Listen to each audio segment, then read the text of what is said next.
A 40-year-old virgin prince hired a maid to sleep beside him, but on the first night. Before we begin this beautiful period romance story, tell me in the comments where you're listening from. I love knowing where you're joining me from. The palace had grown used to silence around Prince Friedrich von Hohenberg. It was the kind of silence that followed a man without him ever asking for it, the kind built by whispers, caution, and years of unspoken worry. Servants softened their steps near him. Ministers exchanged glances whenever he entered a room. Even the Queen, majestic in every posture, carried a shadow of concern each time her eyes rested on her 40-year-old son. That morning, her council gathered in a small chamber overlooking the gardens. The frost had barely melted, yet the air was tense, warm with discomfort. An advisor cleared his throat and said what everyone else had avoided for months. The prince needed to marry, and soon. Austria expected an heir. Diplomats were growing impatient. Rumors had begun circulating about Friedrich's inability to court any woman without turning pale as linen. The Queen listened, without expression. Inside, her heart tightened. She knew her son's limits better than anyone. Even as a child, he trembled in crowded rooms and woke from sleep drenched in fear. Age had carved dignity into his features, but not confidence. She folded her hands on the table and said quietly that they would try something unconventional, something intended only to help him sleep, to ease his terror of the night. The advisors exchanged startled looks, but no one dared challenge her. Down in the servants' hallway, Clara Weiss hurried with her tray of linens. She was used to moving quickly. Her siblings depended on the wages she earned here, and she had no right to lose a single coin. She barely had time to rest these days, yet she always kept her posture straight, her chin lifted, her mind fixed on duty. When the Queen's chamberlain appeared at the end of the corridor calling her name, she froze. She followed him to a small office where he shut the door behind them. His expression was formal, almost unreadable. He said the Queen had selected her for a special assignment and asked if she wished to earn 3 times her monthly wage. Clara blinked, stunned. Her first instinct was suspicion. No one earned that much without giving something in return. The chamberlain continued quickly, as if afraid he might lose courage. The Queen required a maid to sleep in the prince's chamber each night, not to speak to him, not to touch him, not to engage him in any improper closeness, simply to sleep on the same bed, on her own side, as a silent presence that might ease the prince's nightmares. Clara stared at him, unsure she had heard correctly. The words felt weightless, impossible, bordering on absurd. She asked why the prince needed such an arrangement. The chamberlain stiffened, reminding her of proper boundaries. The prince's life, he said, was not to be questioned by staff, but the Queen believed a gentle presence might soothe him. That was all she needed to know. Clara stood very still, her breath shallow. The proposal sounded strange, even foolish, but the money could keep her siblings fed for months. It could buy medicine her father desperately needed. It could keep her family out of debt. After a long moment, she nodded. Her hands trembled, though she tried to hide it. The chamberlain exhaled in relief, then handed her a folded set of rules, 4 simple statements written in the Queen's own hand. Do not speak unless asked. Do not touch the prince for any reason. Remain still after the lamps are extinguished. Reveal this arrangement to no one. Clara swallowed hard. The chamberlain asked her to follow. As they walked through the palace's grand halls, she tried not to stare at the portraits of past monarchs, the marble statues, the long carpets that muffled every footstep. The royal wing felt like another world entirely, one where she did not belong, though her feet were leading her straight into it. They reached a guarded door. The chamberlain nodded to the sentry, and the heavy wood swung inward. Clara stepped inside. The room was dim, warmed by a crackling fire. Books lined the walls. The scent of candle wax lingered, and there, standing by the window with his back half turned, was the prince. Friedrich looked up, startled to see her. He had the kindest eyes she had ever seen, yet they were clouded with uncertainty. He wore a dark wool coat even indoors, as if cold seeped deeper into him than others. For a moment, neither of them spoke. The chamberlain cleared his throat, explaining that Clara would begin her duties tonight. Friedrich blinked several times, absorbing the words. His gaze drifted to Clara, but he could not look at her directly for more than a heartbeat. His voice, when he finally spoke, was soft and formal. He said he understood the arrangement and would not disturb her. Clara bowed her head, unsure what one was supposed to say in such a situation. She had slept in narrow servant beds her entire life. The vision of lying down beside a prince felt unreal, almost frightening. She wondered if he felt as uneasy as she did. The answer appeared in the nervous way his fingers tightened around the book he held. A maid delivered her nightgown, a simple garment, modest even by palace standards. When the chamberlain left and the door closed, silence filled the room once more. Friedrich cleared his throat and gestured awkwardly toward a screen she could dress behind. She thanked him in a faint whisper. Behind the screen, her hands shook as she changed into the nightgown. She told herself to stay calm. She reminded herself that this was merely work. Strange work, but work nonetheless. When she emerged, the prince was already lying on his side of the bed, hands folded on his chest, eyes shut in deliberate stillness. Clara approached slowly, each step feeling heavier than the last. She lay down carefully, keeping her back turned toward him. The mattress dipped slightly beneath her weight, and for a moment neither of them breathed. The lamps were extinguished. The room fell into a gentle hush. Clara listened to the prince's breathing, uneven at first, then gradually settling. She stared into the darkness, her mind racing with questions she had no right to ask. Hours seemed to stretch, but at some point, fatigue won, and she drifted into shallow sleep. A soft sound pulled her awake. It was the prince. His breath hitched, rising too fast. His hand clenched the blanket as though gripping something else entirely. The bed shook faintly. Clara rolled onto her back, hesitant, remembering the Queen's rules. But Friedrich's face had twisted, as if he were enduring some invisible storm. His lips moved, forming broken fragments of words, none louder than a breath. She sat up slightly. "Your Highness?" she whispered, knowing she should not speak. He did not hear her. The tremor spread through his shoulders. A choked sound rose from his throat, neither cry nor gasp, but something trapped between. Clara felt her chest tighten. She had seen fear before. Her siblings sometimes woke from nightmares, trembling until she held them still. This was the same fear, but in a man who had learned to hide it too well. She reached out, stopping her hand mere inches above his arm. She remembered the rule again. Do not touch him. Her fingers trembled. The sight of his distress cut through her hesitation. Slowly, gently, she placed her hand on his shoulder. The effect was immediate. Friedrich's body jolted once, as though the nightmare shattered. His eyes opened wide. He did not pull away. Instead, he stared at her hand, then at her face, breathing hard. For a moment, neither of them spoke. She whispered an apology, withdrawing her hand, but he shook his head faintly. His voice was barely audible. "I am sorry," he said, as if the nightmare were his fault. Clara shook her head. "There is nothing to apologize for, Your Highness." Her tone was careful, warm but respectful. She kept her hands folded on her lap, afraid to move. He breathed slowly, trying to recover. She saw gratitude in his eyes, a fragile gratitude that seemed new to him. Minutes passed. The room grew quiet again. Friedrich lay back, but he did not close his eyes.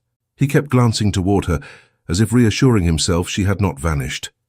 Clara turned slightly, watching him with the softest expression. She had no idea if she had broken the Queen's trust or offered the prince something he desperately needed, perhaps both. He swallowed once, then whispered, "Please, do not leave." And Clara realized the prince's nightmares may be rooted in something far deeper than fear of the dark. Clara did not move at first. The prince's whisper hung between them, fragile and earnest. She sensed it was not a command, but a plea born from years of silent suffering. She nodded gently, unsure if he could see it in the dimness. His breath eased, though he remained awake, as if afraid sleep might betray him again. She settled back onto her side, leaving a respectful space between them, but not the cold distance of before. Morning light crept quietly across the room. Friedrich had managed a few hours of rest, though he looked exhausted when he rose. Clara pretended to be asleep so he wouldn't feel embarrassed. She heard him step carefully across the floor, heard the soft rustle of fabric as he dressed. When the chamberlain arrived to escort him to breakfast with the Queen, the prince spoke his first confident words of the day. He said he had slept better. Clara caught the chamberlain's surprised exhale. Once alone, Clara returned to her daily duties in the service wing. She kept her head down, folding linens and scrubbing surfaces until her hands grew stiff. She told no one where she had been the night before. But her thoughts drifted back to the prince's trembling hands, his frantic breath, the single moment her touch had anchored him. She wondered if she had ruined everything by breaking the rule. Perhaps the queen would dismiss her at once. She tried to dismiss the worry, but it clung stubbornly. Late that afternoon, a lady-in-waiting approached her with an unreadable expression. "The queen requests you," she said, and Clara's heart dropped like a stone. She followed the woman through the corridors, every step tightening her nerves. When she entered the queen's private sitting room, the monarch sat by the window, sorting through correspondence. Her posture was composed, but her eyes, when they lifted, held a sharpness Clara felt instantly. The queen asked how the night had passed. Her tone was calm, but the question carried weight. Clara hesitated. She did not want to lie, yet she feared the truth. She managed a careful response. "The prince slept, Your Majesty." The queen noticed her hesitation. Her eyebrow lifted slightly. She asked if anything unusual had occurred. Clara's throat tightened. She lowered her gaze and replied that she had tried her best to follow the instructions. It was not a lie, but not the full truth either. The queen studied her for a few seconds more before dismissing her with a simple nod. Clara stepped out of the room, feeling as though she had carried a heavy stone into her chest. She walked back to the servants' corridor with hurried steps, wishing the silence around her could explain what she could not say aloud. Hours passed. When evening returned and she made her way to the prince's quarters, her body was tense with anticipation. She knocked softly. Friedrich opened the door himself, a gesture that startled her. Princes did not open their own doors. He stepped aside for her to enter, his expression polite, but his eyes showed something gentler. He asked if the queen had spoken to her. She admitted she had. He looked troubled, then apologized again for any scrutiny she faced on his account. Clara assured him it was no fault of his. Her voice was steady, though her heart beat quickly. The prince seemed relieved by her tone, as though expecting her to be angry or afraid. When they prepared for sleep, Friedrich seemed restless. He paced once near the window, muttering something about the council's expectations. Clara watched him quietly, her hands folded in her lap. She had never seen him walk with such agitation. He stopped suddenly and turned toward her. "May I ask you something?" His voice was uncertain. She nodded. He took a moment before continuing. "When I was asleep, did I say anything?" Clara hesitated. She remembered the few broken words he whispered during his nightmare. She chose her answer carefully. "Only your name, Highness." He seemed surprised, even doubtful. "My name? Are you certain?" She nodded, though she kept the rest to herself. She did not mention the trembling, the fear, the way he grabbed the blanket like a frightened child. He ran a hand through his hair, clearly troubled by his own mind. He said he did not understand why such episodes returned after so many years. Clara kept her voice gentle, suggesting that perhaps the new pressures of the court had unsettled his rest. He gave a humorless smile at that. "The court has always unsettled me," he said, "but not like this." When he lay down, he seemed to brace himself for the night. Clara settled on her side, careful not to move too much. She wished she could offer comfort, but the memory of her broken rule held her still. Minutes passed. The room dimmed. Friedrich's breathing slowed, then softened. She watched the steady rise and fall of his chest. For a while, she thought he might sleep peacefully. Then he stirred, his brow furrowed, his lips parted, murmuring disjointed syllables. Clara sat up, tense. She whispered his name, hoping he would wake before the nightmare took hold. Instead, he slipped deeper into unrest, his breath hitching, his hand clutching the sheet again. Clara wanted to reach out, but she forced her hands to stay still. The Queen's rule echoed in her mind. She whispered again, a little louder. His eyelids tightened in distress. Finally, unable to watch his suffering any longer, she leaned closer and whispered his name more firmly. His eyes shot open. His breath came fast. But this time he did not look confused or startled. He looked relieved to see her face so close. Clara moved back quickly, apologizing for waking him. He shook his head. "Please." "Do not apologize," he said softly. "I fear what happens when I fall asleep." His honesty surprised her. She had assumed the nightmares were something he tried to hide. Instead, he spoke of them plainly, as though they had exhausted him to the point of confession. She asked if there was anything she could do. He looked at her with hesitation, then said he did not know. He confessed he had not spoken to anyone about these dreams in years. Not even my mother, he added quietly.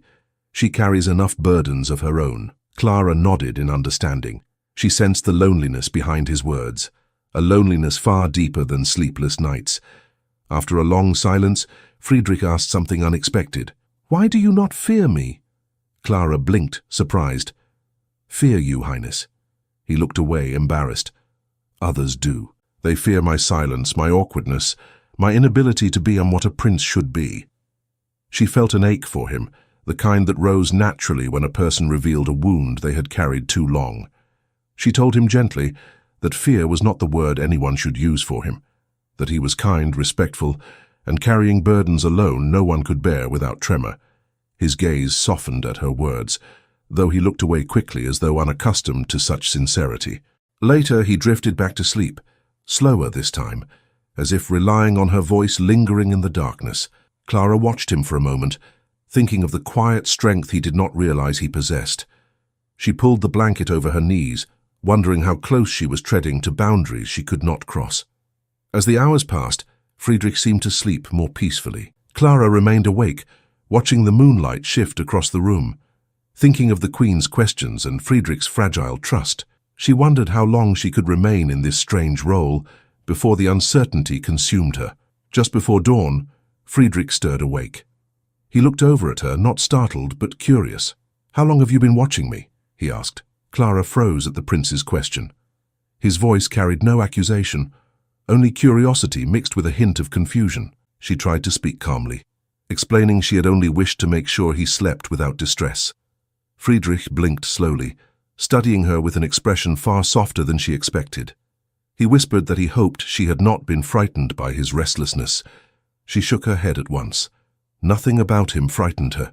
He seemed almost relieved, though his gaze drifted to the edge of the blanket, as though embarrassed by his own vulnerability. After a moment, he murmured an apology for disturbing her night. Clara told him gently that she did not mind. The prince looked up, surprised that she spoke with such sincerity. For a brief second, he held her gaze before looking away again, unable to manage the simple intimacy of eye contact. They rose from the bed in silence.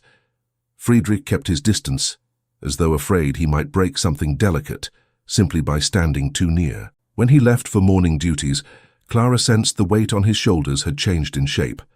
Not lighter, but sharing now a thread of connection he did not know how to name. The Queen's summons reached her by midday. Clara felt the air tighten around her even before she stepped into the royal sitting room. Queen Adelheid dismissed her attendants, leaving the two alone. The Queen did not raise her voice. She did not need to. Her authority filled the room like an invisible wall. She asked again about the night. This time her tone sharpened slightly, as if expecting truth that had not been offered before. Clara tried to choose her words with care. She said the prince had slept, more peacefully than the night before. The Queen leaned forward. "That is not what I asked." Clara swallowed and forced herself to meet the Queen's gaze. She admitted that he had woken from a nightmare. The Queen's lips tightened at the word, as if it reopened a wound she wished to keep closed. "Did you follow the rules?" the Queen asked. Clara hesitated. It lasted only a heartbeat, but it was enough. The Queen saw everything in that pause: fear, guilt, uncertainty. She dismissed Clara with a firm wave of her hand and instructed her to remember her place. Clara left the room with her pulse pounding, humiliated that she had failed to reassure the Queen, frightened that she had disappointed her only employer. She returned to her duties, scrubbing the carved edges of a mahogany wardrobe without truly seeing her own hands. Her thoughts wandered to the prince. His trembling during the nightmare, his apology, the gentleness in his voice when he asked if she had been watching him. She clung to the hope that the Queen would not dismiss her at once. When evening fell, Clara made her way back to the prince's chambers. Friedrich opened the door almost immediately, as though waiting for her. He looked tense, pacing near the window with troubled steps. "Did my mother speak with you?" he asked. Clara lowered her eyes and nodded. Friedrich let out a long breath, almost a sigh. "I feared she might have pressed you too harshly." Clara assured him that the Queen had only asked about the night. Friedrich gave a faint, humorless smile. My mother has carried the court's expectations on her shoulders for decades. She forgets how heavy the load becomes for those around her. His tone held no resentment, only quiet understanding. Later that night, as they prepared for rest, Friedrich tried to read aloud from a book of poetry. His voice trembled at first, but steadied after a few lines. Clara listened, surprised by how soothing his voice became as he allowed himself to speak in a rhythm rather than broken sentences. When he stopped abruptly, she asked softly why he had chosen that poem. He hesitated. My tutor read it to me when I was a boy. He paused again, uncertain how much to reveal. Before the nightmares began, he finished. Clara felt a small ache inside her.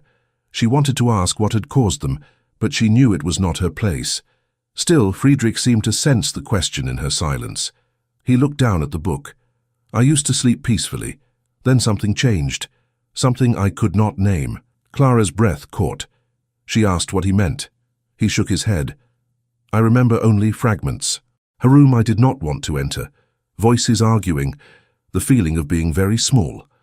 Clara felt her attention sharpen. A room? He nodded, eyes distant. A room with a name I cannot recall. It lies somewhere in this palace, though it has been years since I thought of it. Her mind raced. Had she heard him whisper something in the night? She tried to remember the faint syllables he had spoken during his dream. They had sounded like a place, not a person. She asked if the room still existed. He said he did not know.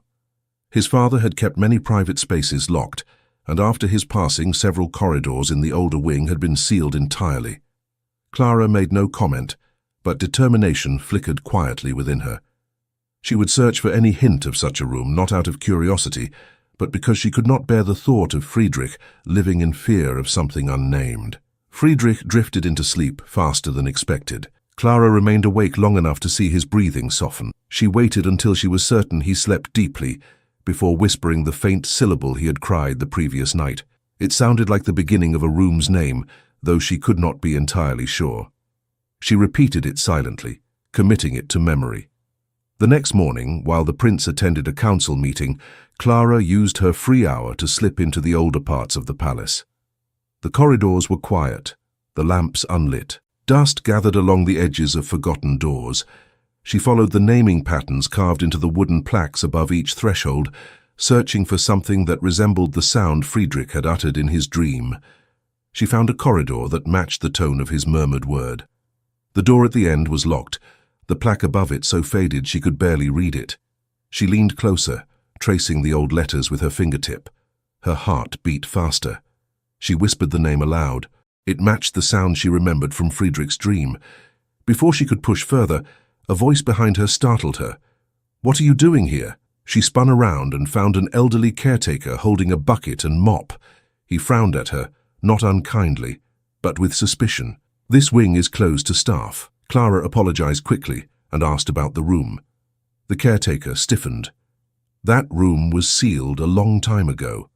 She asked why. He hesitated, looking down the corridor as though afraid someone might hear him. It was used by the late king. After an incident, no one entered again. He refused to say more. Clara thanked him and hurried back to her duties, her mind racing with questions.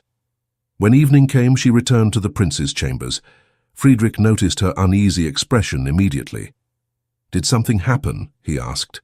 She sat down slowly and told him she had found a door that matched the name he'd murmured. Friedrich's breath caught. He sat straighter, eyes fixed on her. "Where is it?" he asked. She described the corridor. He listened intently, his face pale. "I have not walked that corridor since I was a child," he murmured. Clara felt the tension in his voice.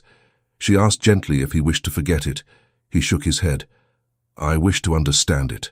Clara hesitated, unsure if she should reveal the caretaker's words. After a moment, she told him. The prince's hands tightened. "An incident," he repeated softly. But he seemed more alarmed by the secrecy surrounding the room than by the word itself, as if frightened that the truth lay somewhere he had been forbidden to explore. When silence settled between them, Friedrich looked at her with a tremor of hope and fear mingled together. Clara felt the air shift before he spoke.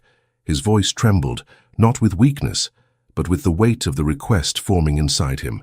"Clara, will you go there with me?" Clara did not answer immediately. The prince's request was quiet, but it carried a weight that made her breath catch. She finally nodded, not because she felt brave, but because she could not bear to see him face whatever memory lingered in that sealed room alone. Friedrich exhaled, as if her agreement lifted something heavy from his chest. They met the next afternoon under the quiet pretext of inspecting unused corridors for necessary cleaning. Clara walked half a step ahead, carrying a small ring of keys borrowed from the housekeeping steward. Friedrich followed with careful steps, glancing over his shoulder at every sound. His unease was palpable, though he tried to keep his posture straight. When they reached the abandoned corridor, the air felt colder, almost forgotten by the palace itself. Clara approached the faded plaque above the sealed door.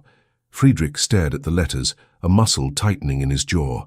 He whispered that he remembered standing here as a child, terrified without knowing why. Clara selected the correct key, slid it into the lock, and turned it gently. The door creaked open. Inside, the room was dim and dusty, but not frightening. Old furniture sat beneath sheets. A cracked mirror leaned against the wall. Nothing seemed dangerous or mysterious, only forgotten. Friedrich stepped in hesitantly, almost expecting a ghost of memory to seize him. But the room offered no revelations, only stillness. Clara waited as he walked slowly around the space. He touched the covered desk, then a chair, as if expecting them to tell him something. After a moment, he stopped in the far corner. There was nothing special there, just a patch of wall lightened by once hanging artwork. Yet he stared at it with a faint tremor. "I remember standing here," he said quietly. "My father was angry. I could not speak. I could not breathe." Clara stepped closer, though she kept a respectful distance. She asked what had frightened him. He shook his head. It wasn't fear of him. My father was strict, but not cruel. It was the shame. I was always disappointing him. Clara felt a soft ache at those words. She asked gently what had happened. Friedrich sank onto the covered bench. "I fainted in public, during a ceremony.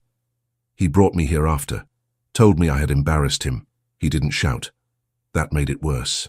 He said the court needed strength, not trembling."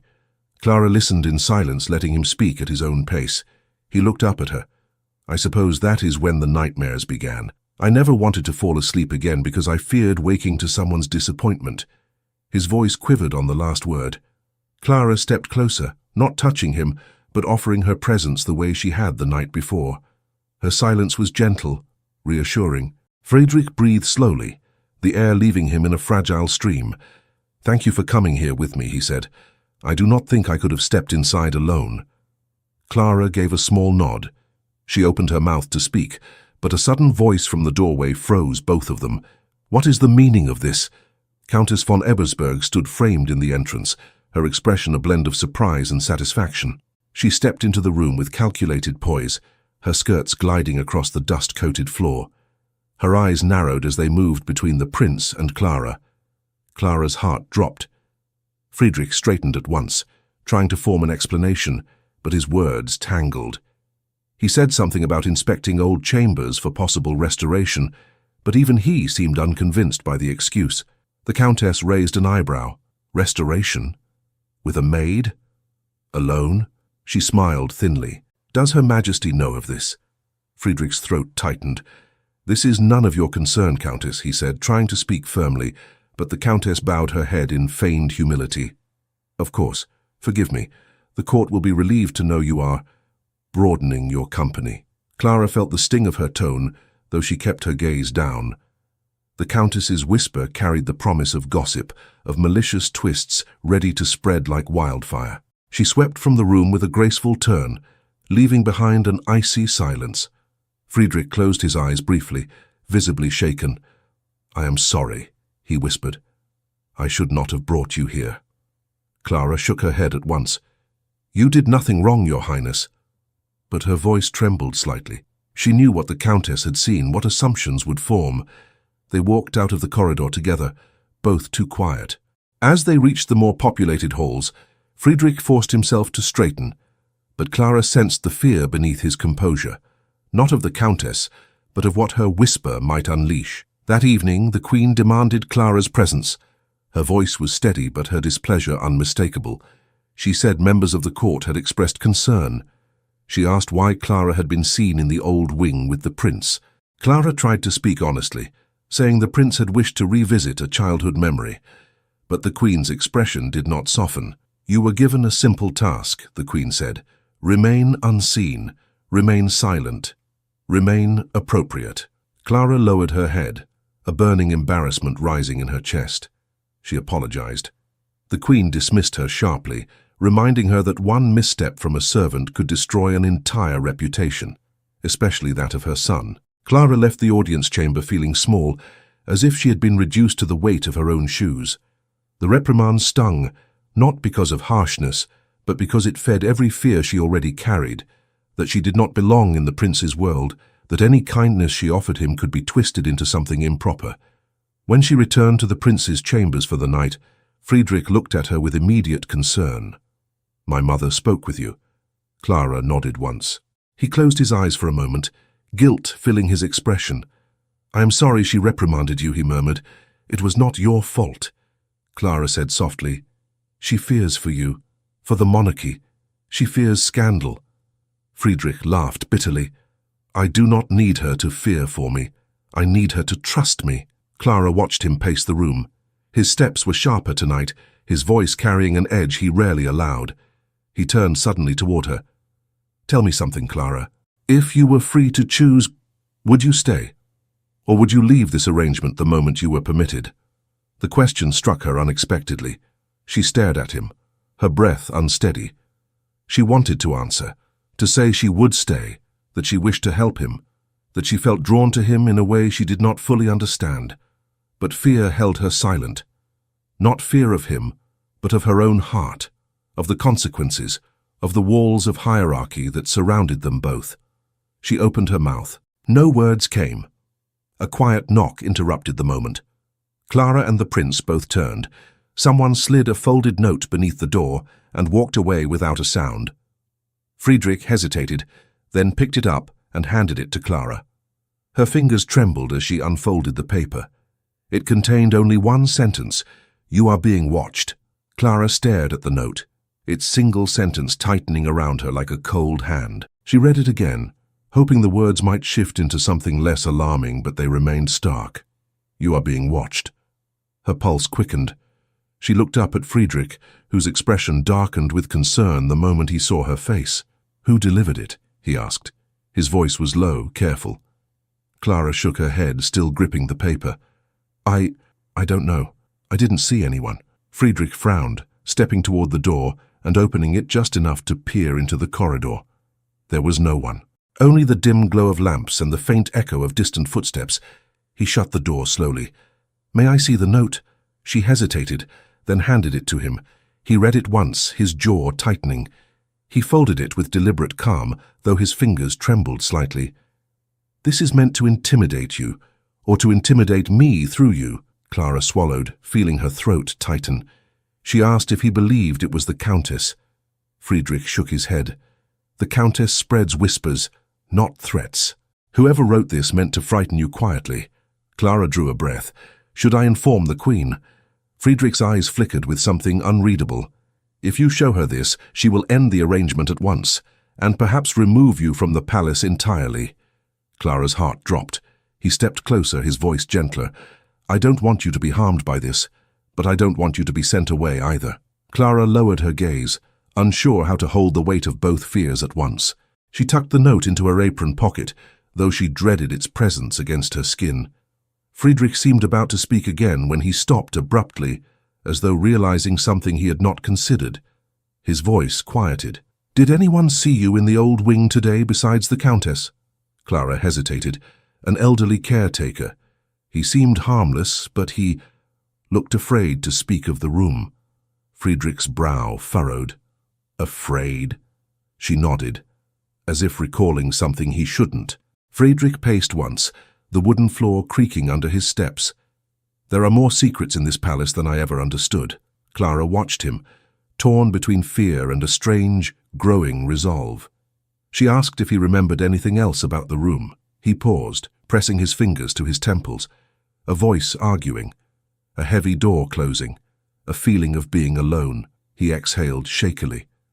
I don't know if it was real, or if my mind invented it. Clara stepped closer before she realized she had moved. Your Highness, perhaps the truth is simpler than it feels. Perhaps it was only a moment of harsh words, nothing more. Friedrich gave a faint, tired smile. Perhaps. But then why does it haunt me still? She had no answer. They stood in silence until he gestured toward the table. Will you sit with me for a moment, just until the lamps dim? She nodded, though her heart remained tight around the warning in her pocket. They sat across from each other, and for the first time since she entered the palace, she saw a quiet determination beneath his usual gentleness. Tell me what you found in the archives today, he said. Not a command. An invitation. Clara hesitated, then explained the small details she gathered from the caretaker. The sealed room, the former king's strict rules, the sense that something had happened that no one wished to repeat. When she described the caretaker's expression, Friedrich leaned back slightly, eyes narrowed in thought. My father rarely spoke of his childhood, and even less of the older palace.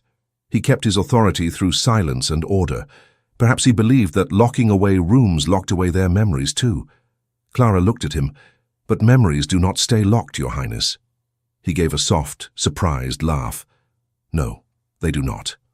Later, when night settled fully, they prepared for sleep. Clara changed behind the screen, her hands clumsy with unease. When she stepped out, Friedrich sat on the edge of the bed, staring at the folded note in his hand. He rose quickly, slipping the paper into a drawer, as if wanting to shield her from it. You need not be afraid, he said. His voice was calmer now, more certain. I will not allow anything to happen to you. Clara felt warmth stir in her chest at his words, but she did not show it. She simply nodded and lay down on her side of the bed, keeping her breathing steady. Friedrich lay down as well, turning his face toward the ceiling.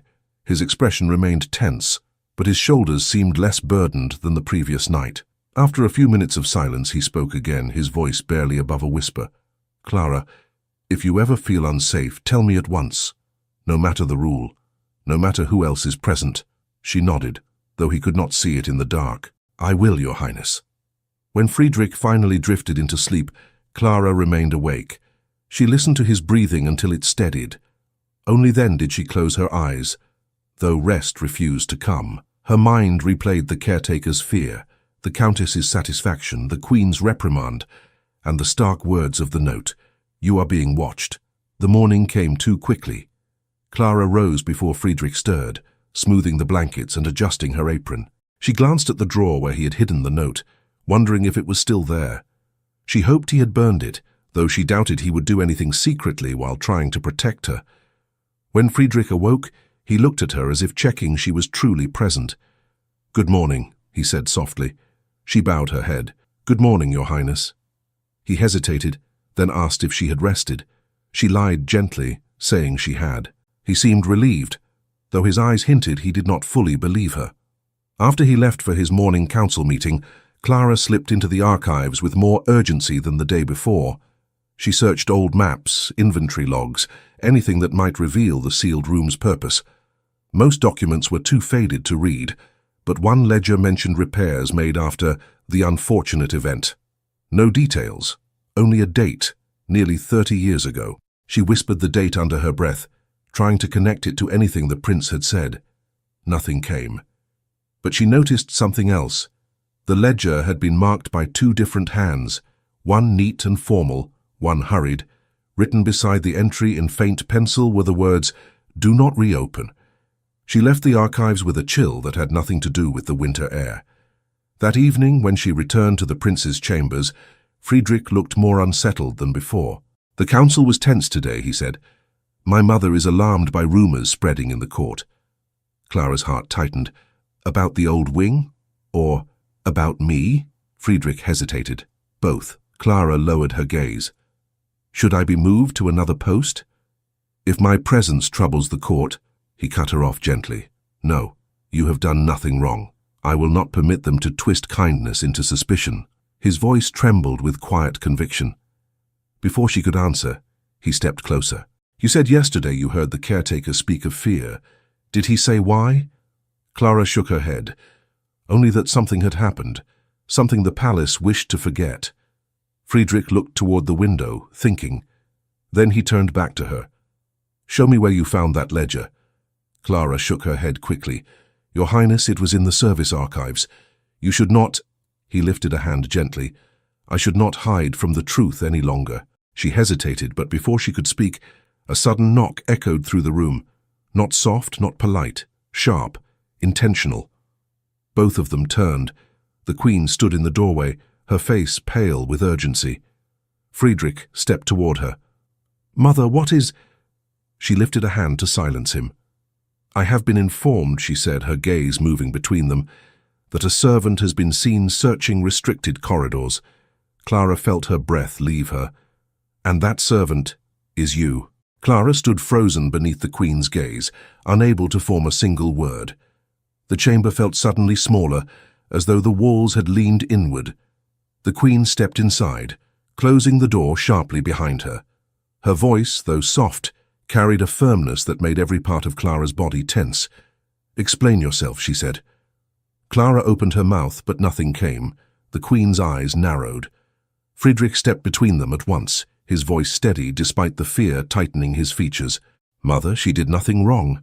I asked her to search that corridor with me." The Queen turned to him sharply.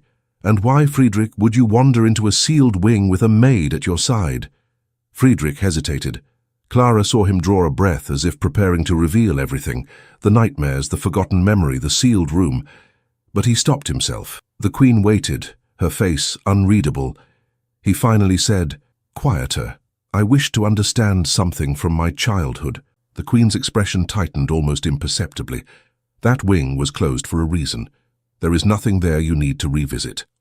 Her eyes shifted to Clara again, colder this time, and nothing there that concerns her at all. Clara felt the weight of those words as though she had been pushed. She lowered her gaze, her hands clasped tightly in front of her. "Your Majesty, I only wished to help the prince." He was troubled. The Queen raised a hand to silence her. "Help him, or involve yourself in matters you cannot possibly understand." Friedrich flinched at that. "Mother, be fair." The Queen cut him off again. "Fair? Fair would be protecting this household from scandal. Fair would be keeping the court from speculating why a servant wanders the palace at her leisure." Clara's face burned. She whispered an apology, though humiliation tightened her throat. "I meant no harm." The Queen exhaled sharply, then turned back toward her son. "Friedrich, you must maintain boundaries. Whatever comfort this arrangement provides, the court must never believe it is anything more. Do you understand?" Clara felt the sting beneath the words, subtle but unmistakable. She was the danger. She was the rumor waiting to ignite. Friedrich seemed to hear it too. His jaw tightened, but he nodded slowly. The Queen started for the door, then paused. "For the sake of this house," she said quietly, "the maid will remain at her post tonight. But I will be watching both of you." Without waiting for a response, she swept out of the room, leaving tension in her wake. When the door closed, Friedrich turned to Clara immediately. "I am sorry. I am so terribly sorry. You did nothing wrong." She shook her head. She felt small but not defeated. "I crossed a boundary. I should not have been in that corridor alone." Friedrich's eyes softened painfully. "You were not alone. I asked you to go with me, and I will say so again if anyone questions it." Clara looked at him, surprised by the firmness in his tone. His usual hesitation was gone, replaced by something deeper. Quiet, steady, fragile but determined. She nodded faintly, though the fear remained in her stomach. He stepped closer, lowering his voice. "I know this is difficult for you, but please do not let my mother's words frighten you away." Clara offered him a small, unsure smile. "I am only worried I might cause trouble for you." He shook his head. "You have done the opposite. You are the reason I can sleep at all." Her breath caught, though she tried to hide it. The rest of the evening unfolded in uneasy quiet. Friedrich tried to read, but his voice faltered. Clara tended to the lamps and folded her apron twice, just to keep her hands steady. Neither mentioned the warning note, though both felt its presence like a shadow in the room. When it grew late and they prepared for sleep, the prince stopped her just as she reached for the blanket. "Clara, may I ask something without causing alarm?" She looked up. "Of course, Your Highness. He hesitated, then said softly, "Did the caretaker say anything else? Anything about the room?" Clara thought carefully. Only that it was sealed after an incident. He wouldn't say what. Friedrich swallowed. "My mother seemed unsettled when I mentioned my memories of that wing, as if she feared something." Clara nodded slowly. "I noticed that as well." He looked at her a moment longer, then lay down. She did the same. The room dimmed to silence, and for a while the tension eased as their breathing fell into a quiet rhythm, but Clara could not sleep. The Queen's reprimand replayed in her mind, the caretaker's fear, the weight of the note burning in her pocket. And something else, something she had seen in Friedrich's eyes when he spoke of his father's disappointment. She turned gently to her side, watching him. His face was calm in sleep, almost peaceful. She wondered how a man so gentle could carry so much pain. Hours passed. The moon shifted. At some point, Clara's eyes drifted closed. A soft noise pulled her awake. Friedrich stirred, though not in distress this time. He murmured something unintelligible, then turned slightly toward her, his breath steady. No nightmare, only restless sleep. Clara relaxed. The morning came with soft light filtering through the curtains. Friedrich woke slowly, as if savoring the rare feeling of rest. He sat up, blinking toward her. "Did you sleep well?" he asked. She nodded, though her own sleep had been light. Before either could say more, the door burst open unexpectedly. The chamberlain stood at the threshold, breathless. "Your Highness?" "The Queen requests you at once. It is urgent." Friedrich's expression tightened. "What has happened?" The chamberlain hesitated. "It concerns rumors spreading among the council." Clara felt her stomach sink. Friedrich rose, dressed quickly, and followed the chamberlain out the door. He paused only once to look back at Clara with a faint, reassuring nod before disappearing into the hallway. She waited for hours. Every small noise made her flinch. Every footstep in the corridor made her fear someone had come to drag her away in disgrace. But no one came. By midday, she could wait no longer. She left the prince's chamber and went in search of her usual duties, hoping work might steady her thoughts. As she turned a corner near the palace's east gallery, she heard voices, familiar, clipped, disdainful.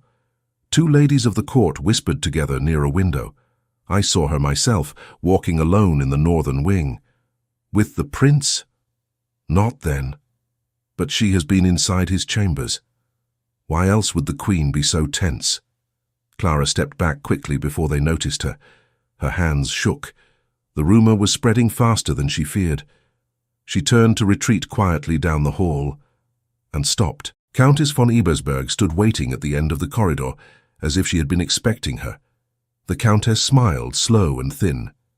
"My dear Miss Weiss," she said, taking a step forward, "you and I must speak." Her eyes gleamed with cold satisfaction. "But first, why is the prince wandering sealed rooms with a maid at his side?" Clara stood very still. The Countess approached with graceful steps, her gloved hands folded neatly in front of her. She carried the poised smile of someone who believed she had already won a battle no one else knew was being fought. "I asked you a question, Miss Weiss," the Countess said. Her tone was smooth, almost polite, but edged with sharp intent. "Why is the prince wandering sealed rooms with a maid at his side?" Clara lowered her gaze. "Your ladyship, I fear you misunderstand." The Countess lifted a hand delicately. "Spare me the pleasantries. I know exactly what I saw. A prince, alone with a servant, in a forgotten wing of the palace." She let those words linger as if savoring them. Clara straightened her shoulders, though her hands trembled. "I accompanied His Highness at his request. He wished to inspect—" The Countess laughed softly, interrupting her. "Oh, my dear, do not insult my intelligence. Princes do not inspect abandoned chambers with housemaids as their guides." Clara felt her chest tighten.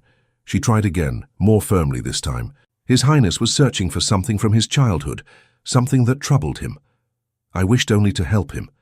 The Countess's smile vanished. Help him? Or influence him? Draw his attention? His sympathy? Clara stepped back, stung by the accusation. "I would never presume such a thing. I serve with respect. Nothing more." The Countess leaned in slightly. "That is precisely what concerns me. Respect is easily confused with affection by those who live sheltered lives." A man like the prince. She paused, eyes flicking upward, as though selecting her next words with care. A man who has never allowed a woman near him is vulnerable to the smallest kindness. Clara's breath caught. I did not. The Countess cut her off once more. You did. Whether intentionally or not, you have placed yourself in his confidence. And the prince, she sighed dramatically, the prince appears to seek your company. Clara felt heat rise in her face, not from shame but from fear of how twisted the situation could become in the wrong mouths. Your ladyship, if you believe there is impropriety, the Countess waved a finger. Oh, I do not believe anything yet, but others might. And what others believe is far more dangerous than the truth. Clara's pulse quickened. What do you want of me? The Countess's smile returned. Slow, triumphant. I want you to remove yourself before the damage becomes irreversible. The prince must present himself as future king, not as a man entangled in the company of a servant. You will decline evening duty tonight, perhaps even request reassignment. A discreet move for your own good. Clara tightened her hands at her sides. I do not wish to abandon my post. The Countess's eyes sparkled. Then you wish to abandon the prince's reputation? The court will not tolerate appearances that raise questions, nor will the Queen. Clara swallowed hard. She wanted to defend herself, but any answer felt inadequate under the Countess's watchful gaze. The Countess took a step closer, lowering her voice to a whisper. You think you are helping him. You are not. You are harming him, though neither of you sees it yet. End this quietly before someone decides to end it for you. Before Clara could respond, hurried footsteps approached. A footman rounded the corner, stopping short when he saw both women. He bowed quickly. Miss Weiss, Her Majesty requests your presence immediately. Clara's stomach dropped, but the Countess only nodded in satisfaction. Go, my dear, and choose your words wisely. As Clara followed the footman, the hallway felt colder. Each step tightened the knot inside her chest. She rehearsed explanations in her mind, yet each one sounded feeble the moment she formed it.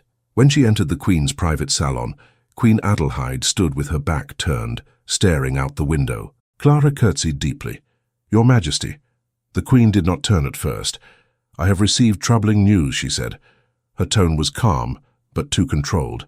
Members of the court claim you have been seen wandering inappropriate sections of the palace.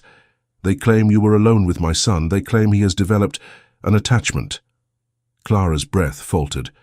Your Majesty, I swear I meant no disrespect to the household. The prince asked me. The Queen turned sharply. That is precisely the problem. You have allowed my son to rely on you in a way no servant should permit. Clara felt the words like a blow. I only wished to comfort him when he was troubled. Nothing improper has ever occurred. The Queen studied her face with penetrating eyes. You broke the rule, did you not? The first night. Clara felt heat rise to her cheeks. He was in distress, Your Majesty. I acted only out of concern. I touched his arm so he would wake from a nightmare. The Queen closed her eyes briefly, pained. I feared as much. It was a simple rule, a necessary one. You did not understand what risk it carried. Clara's voice thickened. I am sorry. I did not intend to upset the prince. Her Majesty shook her head. You did not upset him. You bonded him. Those words struck deeper than any reprimand. Clara tried to speak, but the Queen continued. My son has lived under great pressure. He finds solace where he can, but solace becomes dependence, and dependence becomes dangerous. Clara felt tears burning behind her eyes, but she kept them from falling. If Your Majesty wishes me to leave my post, the Queen held up a hand. That is not my wish. Not yet. But you must keep your distance. No more wandering the palace, no more moments alone outside the assigned hours, and no more touching him under any circumstance. Do you understand? Clara nodded. Yes, Your Majesty. The Queen dismissed her. Clara left the room feeling both relieved and devastated. She hurried back to the servants' quarters, hoping to disappear into routine. But her thoughts churned with questions she could not answer, fears she could not name. Evening came too quickly. When she returned to the prince's chambers, Friedrich stood waiting, tension visible in every line of his posture. My mother accused you, didn't she? Clara shook her head gently. She expressed concern. Nothing more. He stepped closer. And the Countess? Did she speak to you? Clara looked away. She did. Friedrich's voice sharpened. What did she say? Clara hesitated. She said that our arrangement brings rumors, that I should request reassignment. Friedrich's expression shifted. Hurt first, then anger, then something deeper. That is absurd, he whispered. You have done nothing but help me. Clara forced a small smile. Help can look like harm in the wrong eyes. He shook his head. I refuse to lose the only person who has offered me kindness without judgment.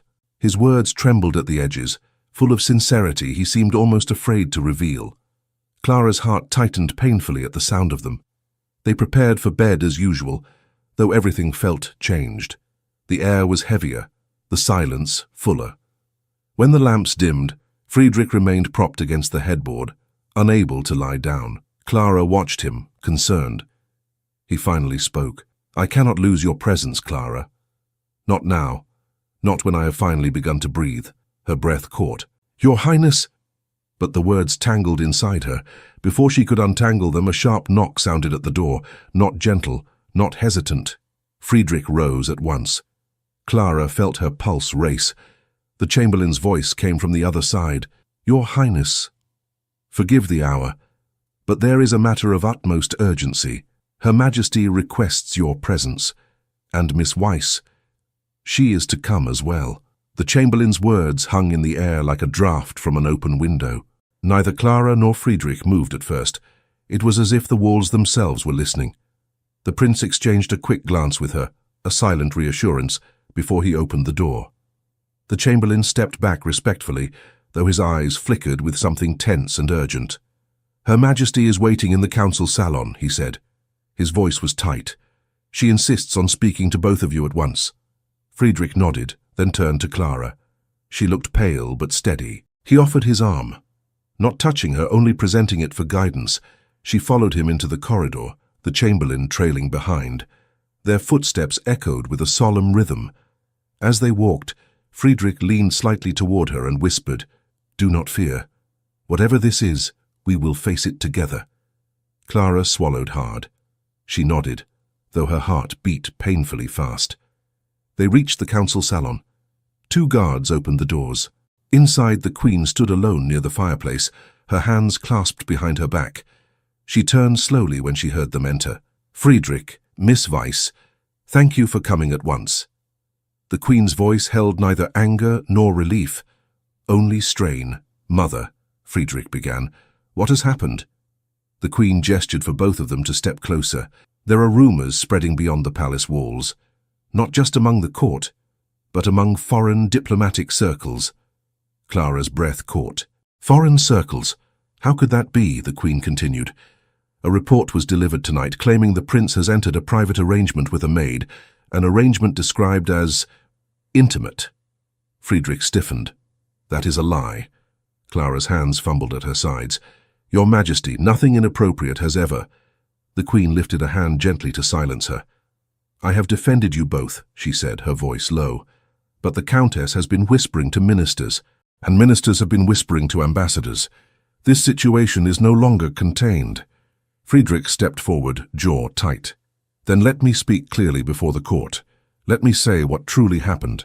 The Queen's eyes softened with sadness. My son, if you speak, they will not hear the truth. They will only hear a prince defending a maid. Clara flinched. She felt as though the room itself pressed her down. Friedrich took a step closer to his mother. Then what would you have us do? The Queen closed her eyes briefly. For a moment she looked older, worn by the weight she carried. When she opened them again, her expression was firm. You must dismiss Miss Weiss from your service. Clara's breath left her. She gripped the back of a chair to keep her balance. She felt Friedrich's shock like a current in the air.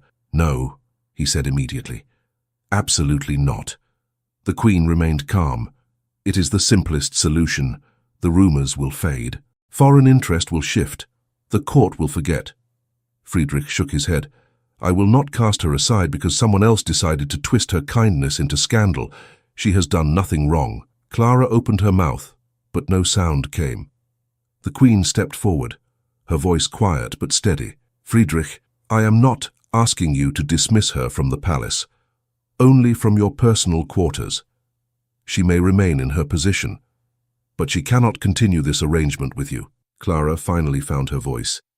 "Your Majesty, if my presence is causing harm, I will step aside willingly." Friedrich turned to her sharply. "No, you will not. You are not the problem." The Queen sighed, as if that was exactly the argument she had expected. "Friedrich, you have grown dependent on her presence. That is not healthy for you, nor is it fair to her." Friedrich's voice nearly cracked. "She is the only reason I can sleep, Mother." The Queen's expression softened. "I know. That is why this is so difficult. But she must be moved before malicious tongues grow louder. I cannot protect either of you from a rumor that appears to have truth behind it." Clara felt tears building behind her eyes.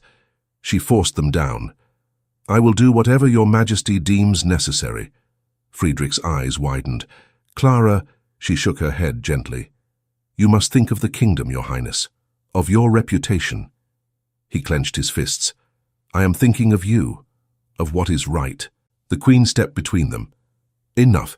The court will expect a public reassurance by morning. If Clara is seen taking her linens back to the servants' corridors tonight, it will ease suspicion." Clara felt her heart tear in two. She bowed her head. "I understand, Your Majesty." Friedrich took a step toward her. "Clara, please, don't do this. You should not be punished for my weakness."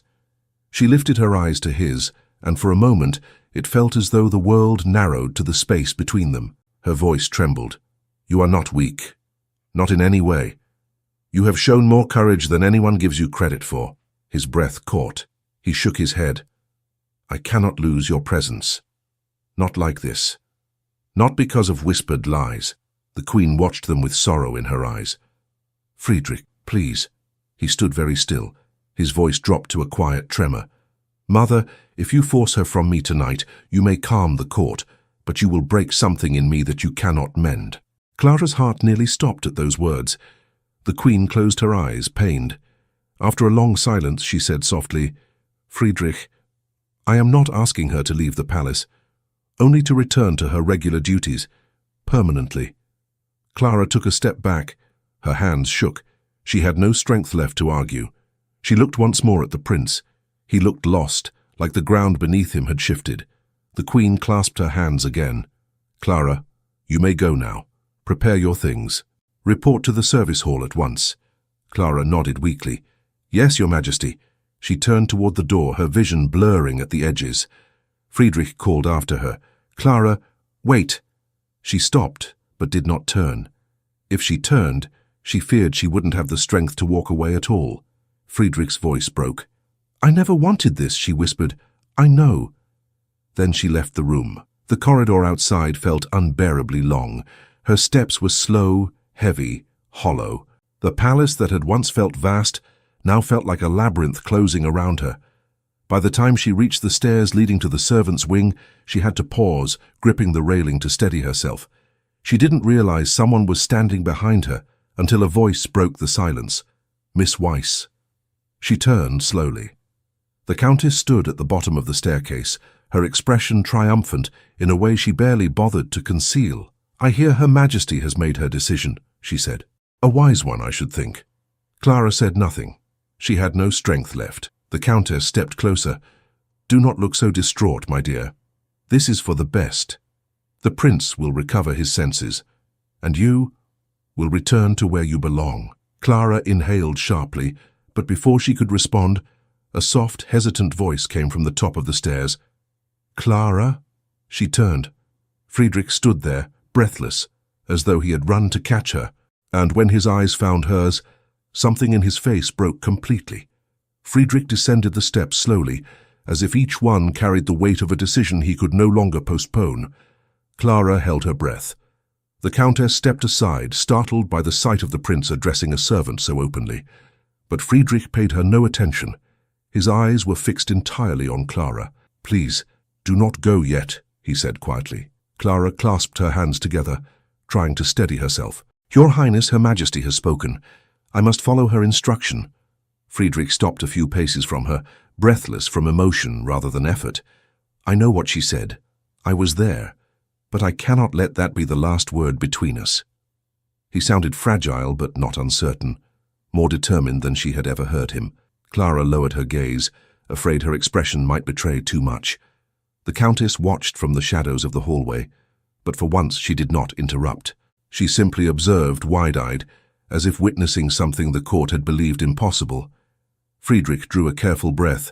"I have been silent my entire life, silent at court, silent during my mother's counsels, silent in my own heart, and silence has protected no one, not even me," Clara whispered. "Your Highness." He shook his head, stopping her with a small gesture. "I must speak, Clara, not to the court, not to my mother, to you." She finally looked up. The pain and warmth tangled in his eyes nearly undone her. He stepped close enough for his voice to fall softly between them. "These weeks with you, they have been the first time I've felt human, not only a title waiting to be judged. I woke from sleep without dread. I spoke without fear of misspeaking. I breathed as though the air belonged to me." Clara blinked back a tear she had not meant to show. Friedrich continued, gentler. "That is not dependency. It is gratitude. It is trust. And those things are not shameful." Clara clasped her hands tighter. "I never wished to harm your reputation. I never meant to give the court reason to doubt you." His gaze softened. "I know. You gave them no reason at all. They made one from their own fears." The Countess shifted uneasily but remained silent. Friedrich reached for Clara's hand, hesitated just before touching it, then let his hand fall back to his side. His restraint broke her heart more than any touch could have. "Do you wish to leave my service?" he asked. The question struck her deeply. She shook her head before she could think. "No, Your Highness, I do not wish to leave." Relief washed over his face, quiet and profound. "Then do not let the Countess's threats guide your steps, and do not let my mother's fear overshadow your dignity." The Countess flinched at the mention of herself, but remained where she stood. Clara whispered, "The Queen only wants to protect the monarchy, and you." He nodded. "I know. But she cannot protect me from loneliness. Only I can do that, only by choosing whom I trust."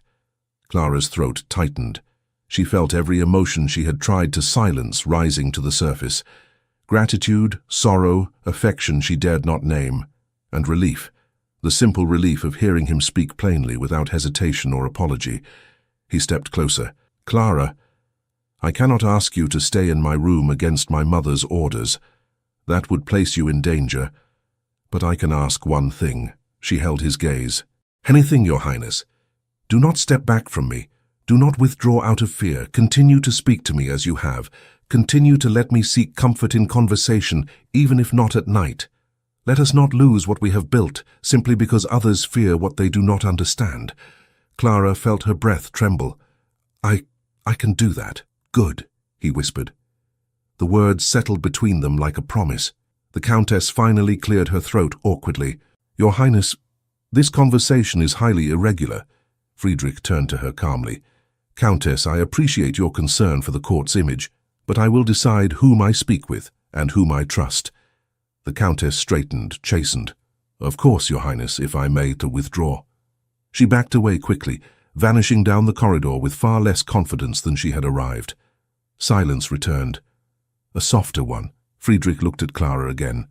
Her eyes glistened, but not with fear this time. With a quiet resolve, he offered her a faint smile. "I am not dismissing you, Clara, not from my staff, and certainly not from my life." Clara felt warmth spread through her chest, fragile and deep. "Thank you, Your Highness." He looked relieved, just hearing her voice steady again. "Come," he said gently. "Let me walk you back to the servants' corridor. Not as dismissal, but as reassurance. A promise that you still belong here." She nodded. And they walked in silence, peaceful, unhurried silence, side by side through the long hallway. People stepped aside when they passed, surprised at the sight of the prince escorting a maid, yet not a single whisper followed. Perhaps it was the calm expression on his face. Perhaps it was the confidence of his steps. Or perhaps the court had never seen him appear so certain of anything. When they reached the threshold of the servants' wing, Friedrich stopped. Clara turned to him, waiting. He said softly, "My nights will be difficult at first, but I will manage. And when I cannot, I will seek help, in daylight, with propriety, And with you, if you permit it. Clara smiled through the ache in her chest. I would not refuse you, Your Highness. He nodded once, as if sealing an unspoken pact. Then he stepped back, not wanting to linger in a part of the palace where he knew his rank did not belong. Good night, Clara, he said. Good night, Your Highness. He hesitated just a heartbeat before turning away. Clara watched him walk back down the hall, shoulders straighter than she had ever seen them. Something had changed in him. Not boldly, not dramatically, but clearly, as if he had discovered strength he never believed he owned. When he disappeared around the corner, Clara finally entered her quarters. The room felt smaller than she remembered, but not suffocating. Different, but not empty. She sat on her narrow bed and let out a trembling breath. The fear of the past days loosened its grip. The rumors, the threats, the reprimands, they had led to this moment of fragile peace. A peace built not on secrecy, but on honesty. She thought of Friedrich's words, of the trust he had offered her freely, without title, without formality. She touched her sleeve where his gaze had rested moments before. Her heart felt tender, fragile, and quietly hopeful. She knew the next days would not be simple. The court would watch closely. The Queen would be cautious, and Friedrich would have to learn to sleep without her presence beside him. But something had shifted.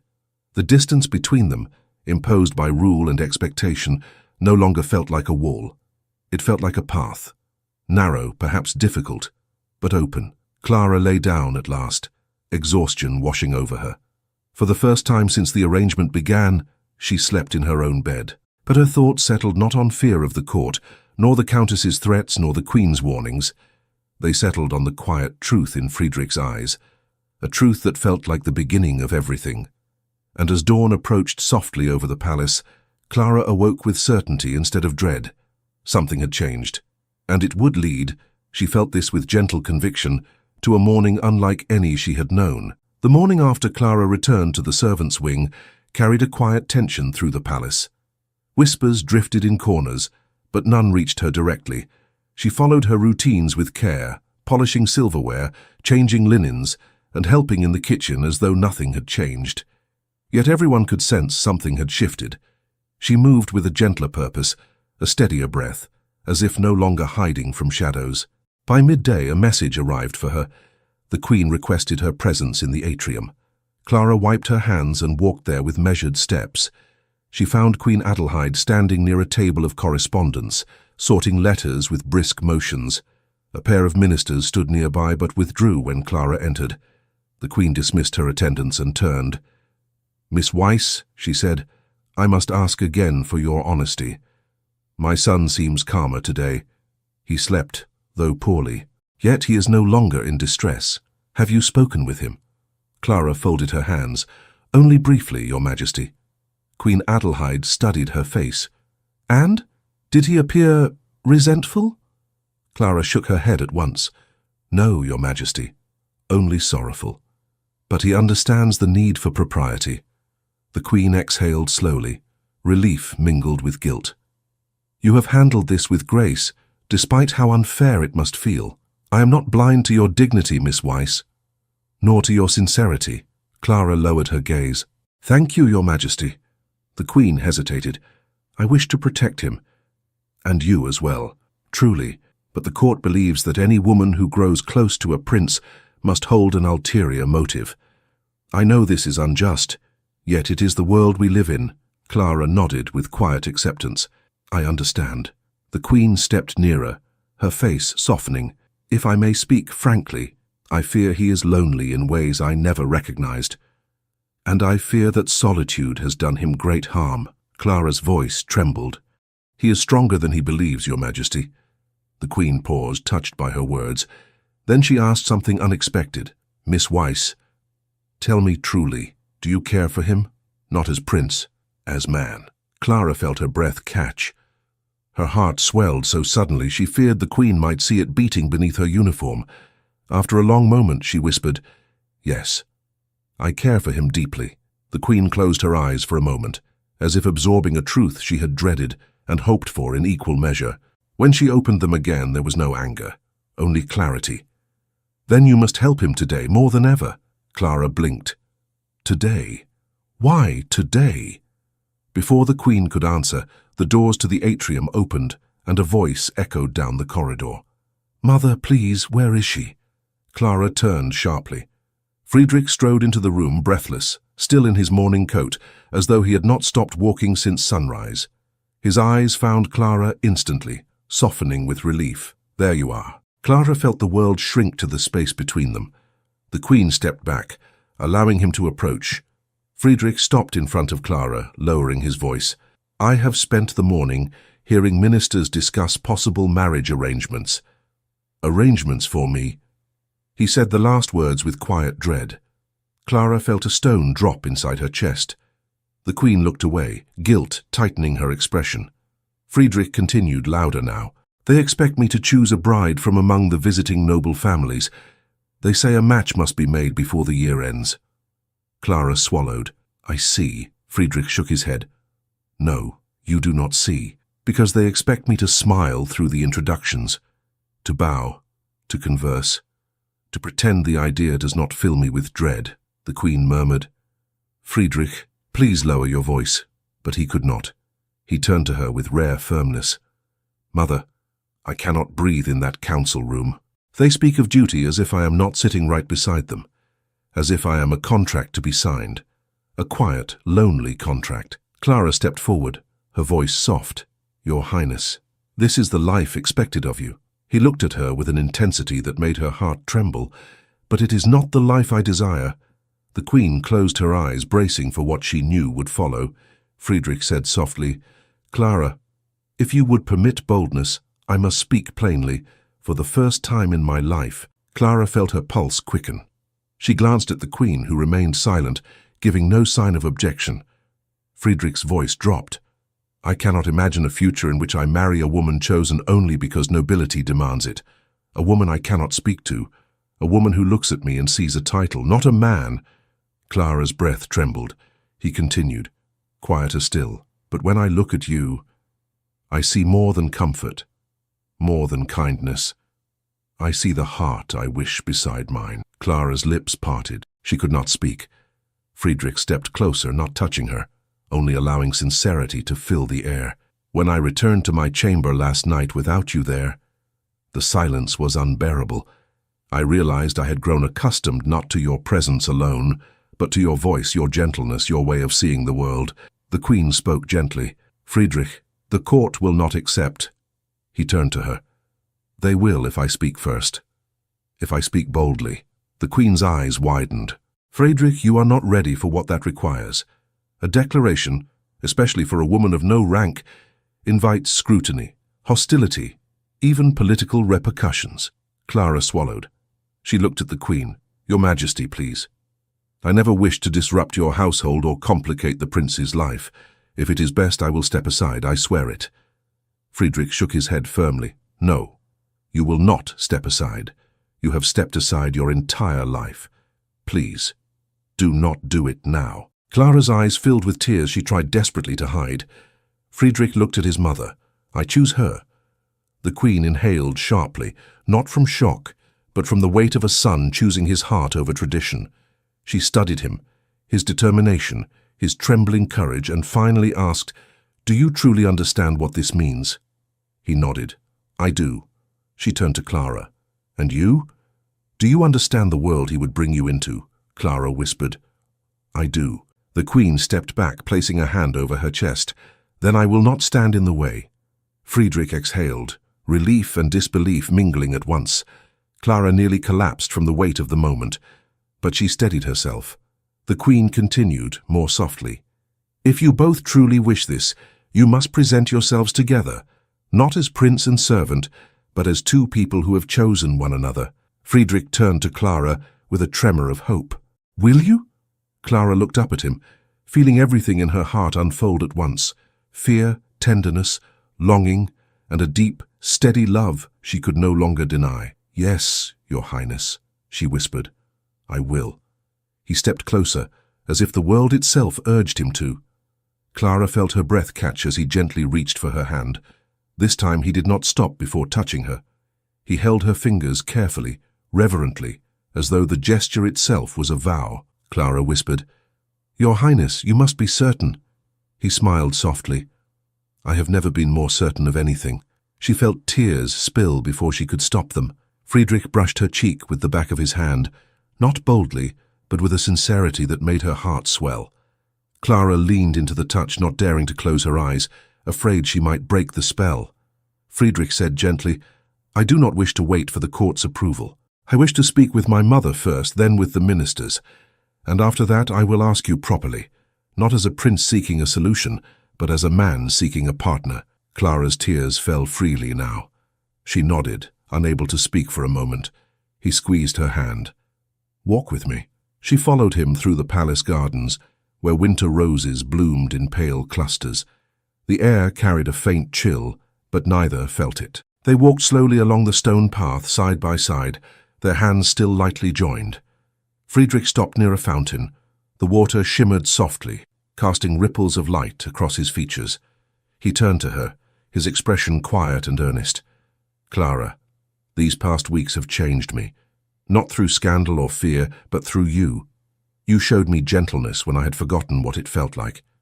You stood beside me without judgment. You listened when others only advised, and you touched my arm when I was drowning in dreams, a touch no one else dared offer. Clara felt her breath trembling. I only wished to bring you comfort. He shook his head gently. You brought me life. She pressed a hand to her chest, overwhelmed. He dropped to one knee. Clara gasped, her hands flying to her mouth. The fountain continued its soft murmur as though blessing the moment. Friedrich looked up at her with steady eyes. Clara Weiss, would you honor me not as prince but as man by becoming my wife? Clara sobbed once, quiet, overcome. She placed her trembling hands over his. Yes, she whispered. Then stronger. Yes, I will. Friedrich rose and pulled her into an embrace, not improper, not excessive, but full of emotion so deep it felt like shelter. Clara let herself melt into it, feeling every fear, every doubt, every whisper of gossip fall away like snow shaken from a branch.